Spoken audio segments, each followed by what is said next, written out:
Hello and welcome again to the Writer Review. This is Eric Carruth Writer, and this week we're going to be taking a look back at the 2011 comedy drama titled The Best Exotic Marigold Hotel. Now, The Best Exotic Marigold Hotel runs for 2 hours and 4 minutes long. It is directed by John Madden. No, I don't mean the football coach John Madden. He's the same guy. This is the British director John Madden who directed such great movies like Shakespeare in Love, amongst many others. Well, that's the one that crosses my mind the most. But it's that John Madden. Not let's not get confused with the John Madden that we kind of all know better. It is produced by Graham Broadbent and Peter Chernin. The script was written by Ol Parker, and it is based on the book These Foolish Things by Deborah Mogash. The score was done by Thomas Newman, the cinematography was done by Ben Davis, and the editing was done by Chris Gill. And the stars of the movie are Judi Dench, uh, Tom Wilkinson, Bill Nighy, Penelope Wilton, Celia Imrie, Maggie Smith, Norman Cousins, and Dev Patel, as well as Tina Desai as his girlfriend. Her name is Sunyana. Okay. So what was the story about? Okay, the story goes a little something like this. A group of elderly British people redistribute or outsource their retirement funds to settle in the more frugal but exotic location of Jaipur, India, under very convincing circumstances through the advertising the best exotic marigold hotel, which guarantees you that y- that you will live like you're living in paradise, and it doesn't come at a very expensive cost. Obviously, these seven individuals are not strong in the financial department. However, when these elderly people arrive, the hotel is anything but what the advert said, even though the owner, Sunny, played by Dev Patel, provides optimism and great hospitality to these retirees. And though they were not given the paradise they were experiencing, they soon start to garner some life changing experiences, which has a little bit of a coming of age thing, only this time it's not for towards the younger audience, which is actually quite refreshing, showing that even though these guys are within the twilight years of their careers, it shows that these guys have no signs of slowing down at any time at all. These guys are going to continue and continue until they can no longer withstand the composure of acting and performing. And if you really want to see some true professional acting here, these people can do it. I mean, these guys are legends here, the names that I've mentioned. And even Dev Patel himself is an outstanding performer. And if you don't believe me, then you probably have never seen the movie Slumdog Millionaire. He is just that amazing of a performer. And here, Dev Patel is just as amazing here in this movie as well.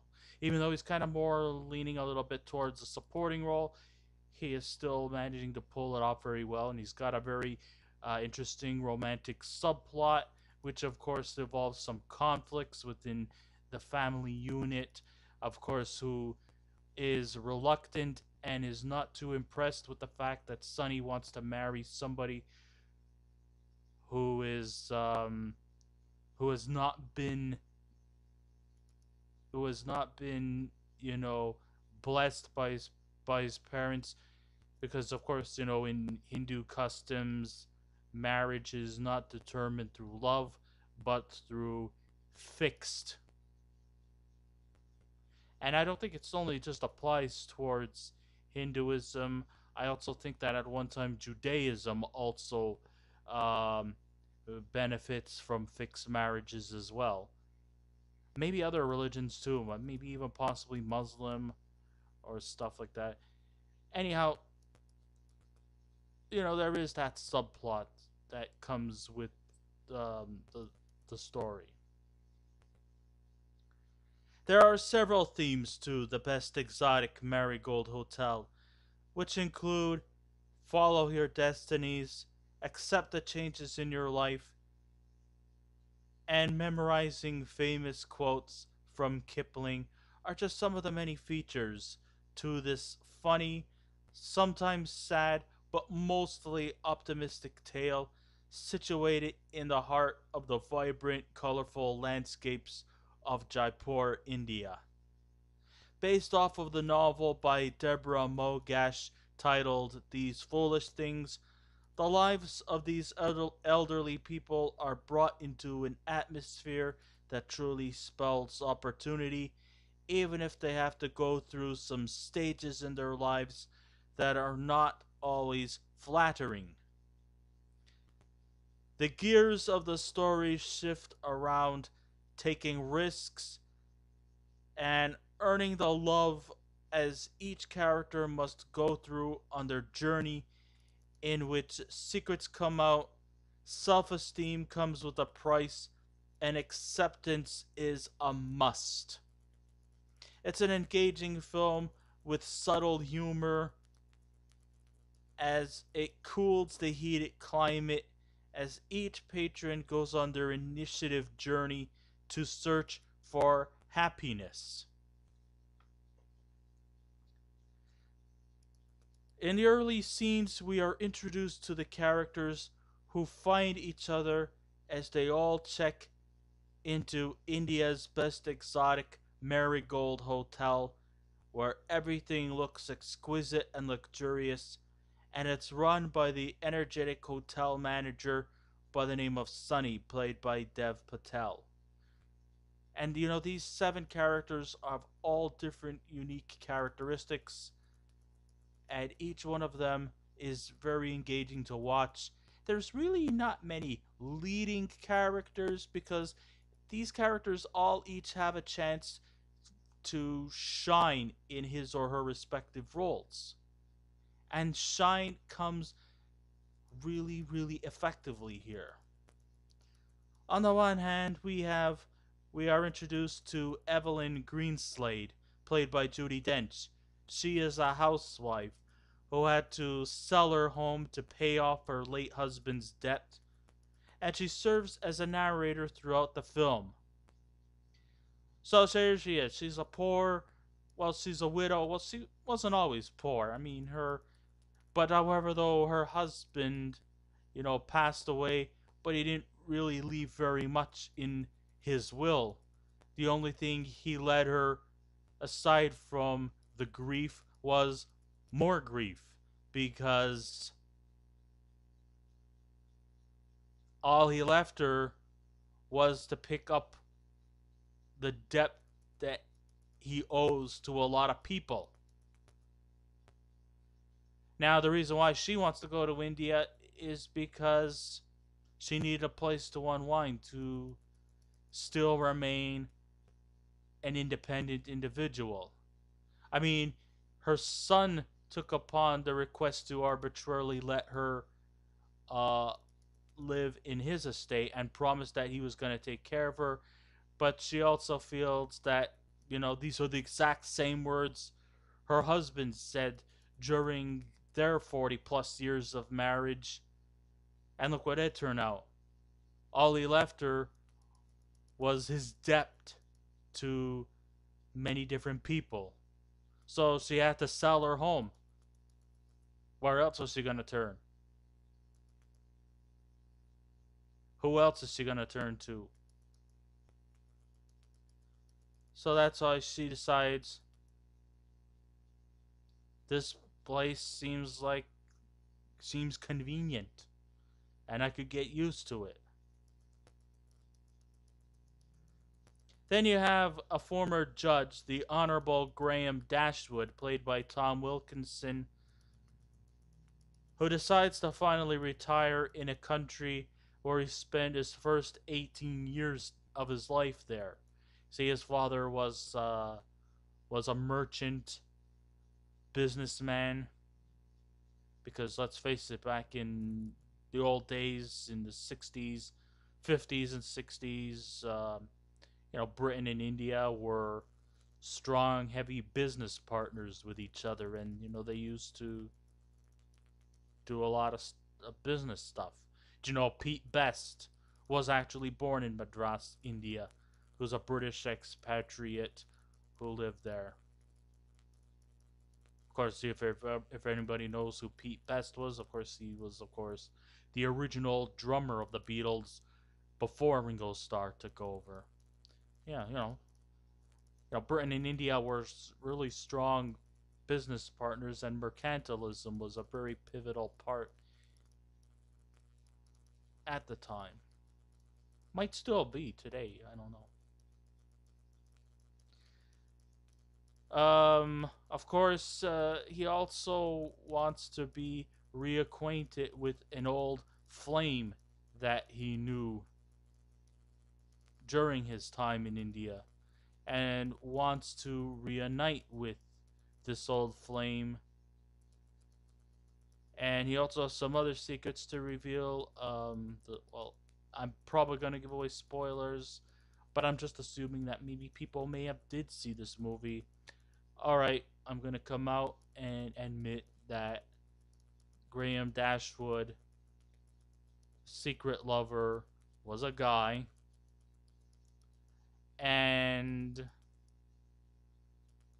he also decides to die in the place where he grew up in, because it's also revealed later on that unfortunately he Graham Dashwood eventually died from heart complications and wanted to go by way of a traditional Hindu ceremony, more like a cremation type of ceremony. And then you have the eternally arguing married couple, Douglas and Jean Ainsley, played by Bill Nighy and Penelope Wilton, who don't have really much money going for them because of Doug's investing, which went towards their daughter's internet business.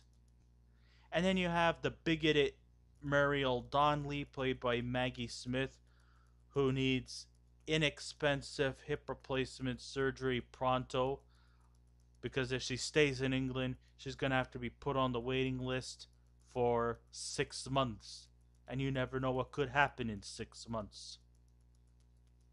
So she needs this emergency hip replacement surgery with no time to waste.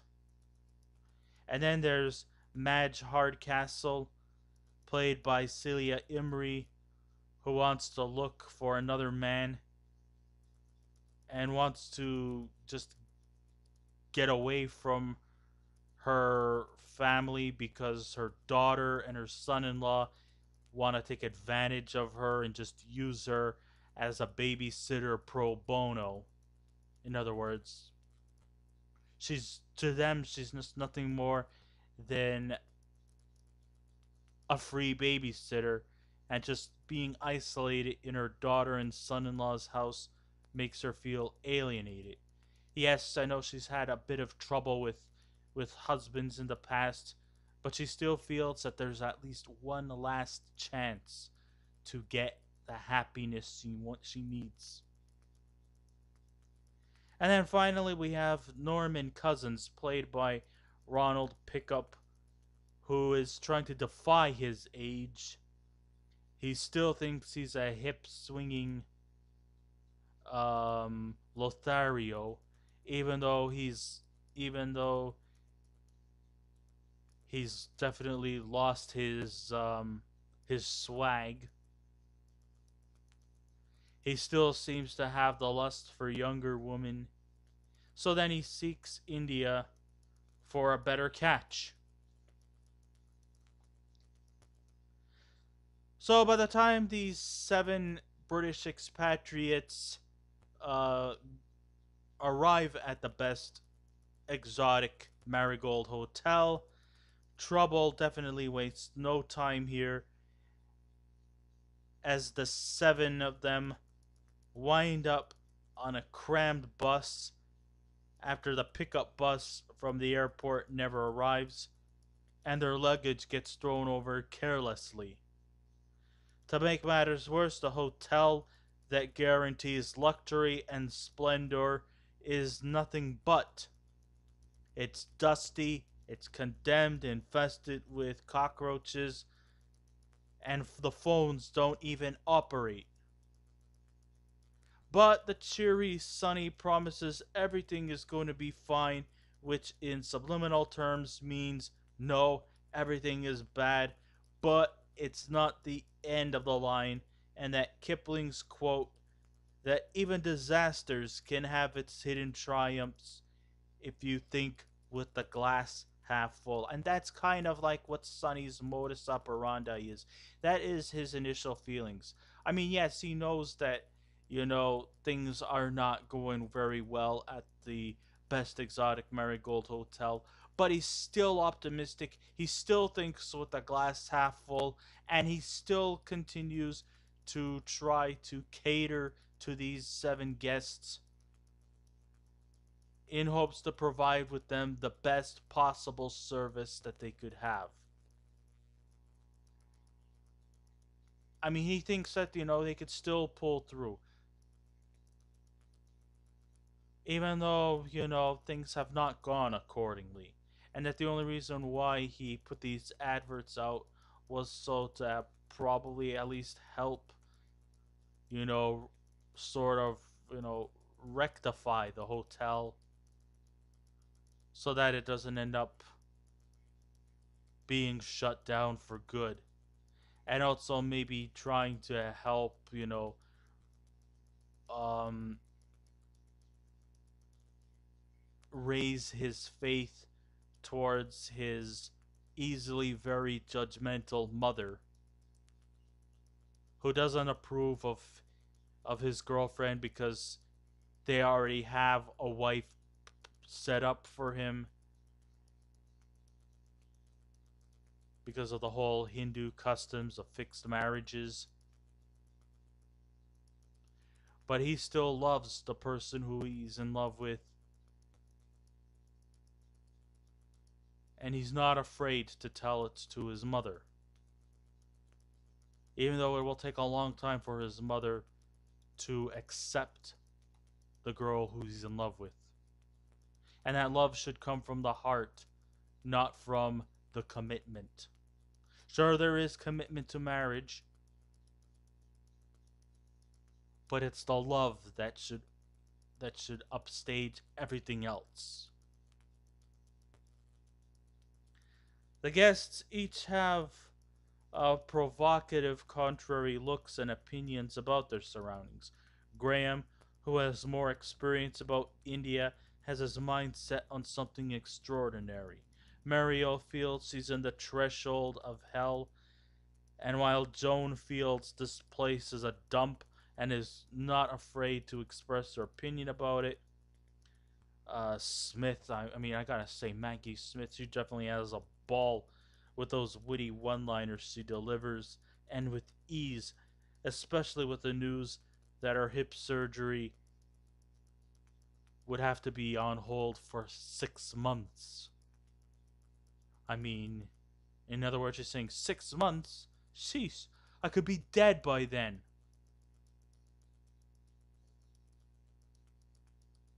Which could happen. But then again, nobody can predict the future. As far as I'm concerned, I could be dead tomorrow and I wouldn't even know it. Not likely to happen, but it could. But then again, let's always think with the glass half full, even though sometimes it could be a bit easier said than done. This movie is main theme isn't just is about the key word in this movie is about optimism. It's about keeping the glass half full. It's about not giving up and adjusting and settling and hopes that for better things to come. This movie is anything but cynical. Even though not all the characters are fully optimistic, at least you could feel that there's a lot of effort to be done in hopes that they could rectify their happiness in a place that's no, I can't necessarily say alien to them, but in a place where it's described as, just sort of adjusting to the surroundings. And it's done in humor, but it shows no signs of any kind of offensiveness. There might be the occasional stereotypes in this movie, but I don't think you should take it's taken in a bit of an offensive demeanor. It's still, it's still fun to see these guys adjust to their surroundings. Some of them adjust to it right away, while others take their time. And then we got Gene complains about the hotel, which gives Douglas the chance to embrace the smiling youngsters while visiting the ancient temples. And while Evelyn adjusts to her new surroundings, Madge and Norman, they're out soul searching on their own.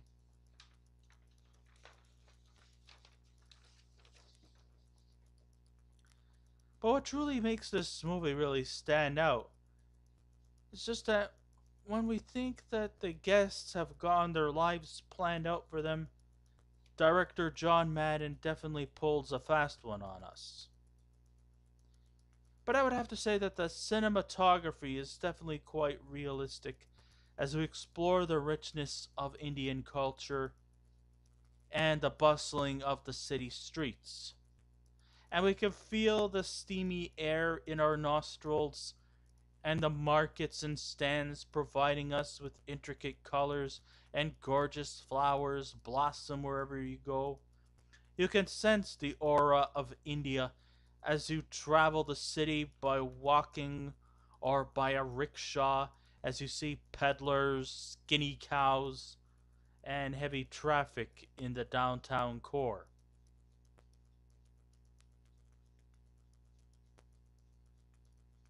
So, the cinematography is very, very rich in detail and it provides a lot of realism. Every performer was truly excellent in their respected roles, especially Judi Dench, Bill Nighy, Tom Wilkinson, and Dev Patel. He was remarkable as the hotel manager who's in love with a pretty lady named Sunyana, played by Tina Doucet. And the most memorable scene takes place at the call center's stairwell, where he displays his true feelings to her is funny. There's definitely a nice balance of lightly done scenes and the more sentimental ones, but it's not like the sentimental scenes are are too frequent. Yes, when uh, when Graham dies, yes, that was really the saddest part in the movie. But even that is not like doesn't take too much screen time. And his send off was done well executed. And though it's for a mature audience, a little humor, an inquisitive mind, and a bit of soul, you'll definitely find this film very, very enjoyable. So, and all said and done, if I was to give a scale out of 10, I would truly give The Best Exotic Marigold Hotel a 9. I really think it's just highly recommended. And if you want to see, and if you really were interested in a sequel, well, there is a movie called The Second Best Exotic Marigold Hotel, where all the original cast members, except for, of course, Tom Wilkinson, because his character dies in the first movie, they're all pretty much coming back. Um, some added newcomers to this include actor David Strathairn, and also Richard Gere is actually also in this sequel as well. Hopefully, we'll try and do a review on that one as anytime, sometime soon. But I strongly recommend you to see The Best Exotic Marigold Hotel if you ever get a chance to. So I guess this ends my rider review. Thank you all for listening in. If you wish to subscribe to my channel, please feel free to do so. If you wish to leave a comment, go right ahead. But just remember, be kind, be courteous, and please refrain from any rude comments. And I will be back again with another movie review. So until next time, this is Eric Correct Writer saying, keep watching those movies, and I'll see you around. Goodbye.